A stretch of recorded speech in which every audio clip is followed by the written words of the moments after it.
মহিলাদের মাঝে এবং আমাদের কর্মীদের মাঝে কিছু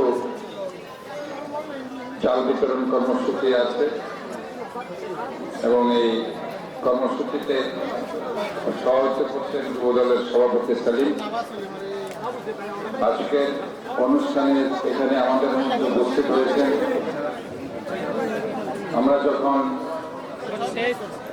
চট্টগ্রাম মেডিকেল কলেজ ছাত্র দলের রাজনীতি শেষ করে 91 সালে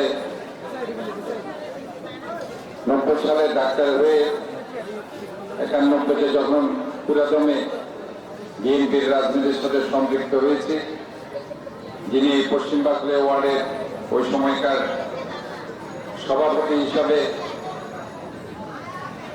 মহানগর বিএনপির সম্মানিত সদস্য হিসাবে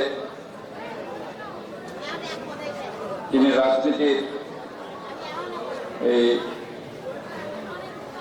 ওই সময় সমস্ত অঙ্গ সংগঠনকে নেতৃত্ব দিচ্ছিলেন এই ওয়ার্ডে।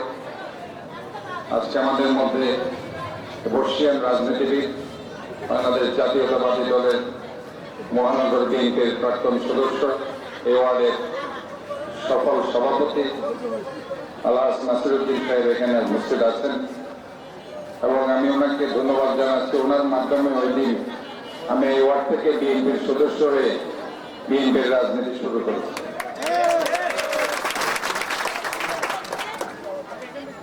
যদিও চকবাজার ওয়ার্ডে আমার রাজনীতিটা বেশি হতো, আমার ব্যবসায়িক প্রতিষ্ঠান, আমার মেডিকেল কলেজ সবকিছু চকবাজার ওয়ার্ডে, যেহেতু এই ওয়ার্ডে আমার বাড়ি এবং এখানে আমার হোল্ডিং, যার কারণে কিন্তু এই ওয়ার্ডের সদস্য হিসাবে আমি কাজ করার সুযোগ পেয়েছিলাম বিএনপির রাজনীতি। আজকে উনি উপস্থিত আছেন, ওনাকে আমি ধন্যবাদ জানাচ্ছি। অসুস্থ শরীর নিয়ে উনি আমাদের মাঝে এখানে এসেছেন। আমাদের মধ্যে জাতীয়তাবাদী যুব দলের সংগ্রামী সাধারণ সম্পাদক, ছাত্র দলের রাজনীতি থেকে যার শুরু, মোহাম্মদ শাহেদ এখানে উপস্থিত আছেন, আমি তাকে ধন্যবাদ জানাচ্ছি। এখানে ছোট্ট বাচ্চা নিয়ে আমার মনে হয় উনি কষ্ট পাচ্ছেন। ছোট্ট বাচ্চাটাকে নিয়ে আমার মনে হয় তাকে আমরা বিদায় করে দিলে ভালো, একটা এই প্যাকেট দিয়ে তাকে বিদায় করে দেওয়া। আমি ছোট বাচ্চারা যারা আছে একটু সামনে চলে আসে, এদেরকে